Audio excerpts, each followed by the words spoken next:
Halle Berry often speaks out on what she infers as injustices, and she did it once again on Friday when she used her social media platform to rail against the Supreme Court's ruling to overturn Roe v. Wade. The Oscar winner took to her Instagram to share a blistering message to her fans after the United States' highest court put an end to women's constitutional right to abortion. "I'm outraged. What the Supreme Court has done is bull's tea.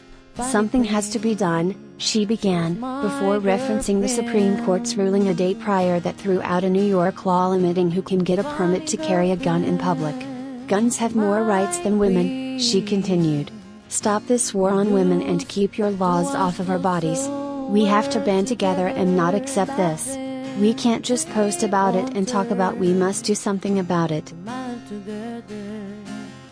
Halle was on a long list of luminaries who slammed Judge Clarence Thomas, Samuel Alito, Brett Kavanaugh, Neil Gorsuch and Amy Coney Barrett's decision to strike down the 1973 landmark decision. She joined Taylor Swift, Ireland Baldwin, Sophie Turner and many more who voiced their outrage on social media. Also locking arms with the celebrity women was The Mandalorian's Pedro Pascal, who posted the phone number for Planned Parenthood on his Instagram and wrote, "For me, no alternative but to keep fighting with the people in reproductive justice who have been working in anticipation of this moment for a decade or more, to refuse paralysis and commit to never getting used to minority rule, to understand this as another damning reminder of what happens when the rights and lives of poor and marginalized people are not understood as the bedrock of justice and fundamental to our own." Meanwhile, Justices Stephen Breyer, Sonia Sotomayor, and Elena Kagan issued dissenting opinions to the decision to let states decide abortion laws.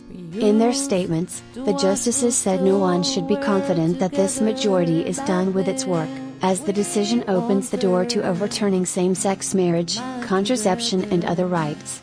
Chief Justice John Roberts wrote in a concurring opinion that he would not have overturned Roe v. Wade, however, he would have upheld Mississippi's law banning abortions after 15 weeks.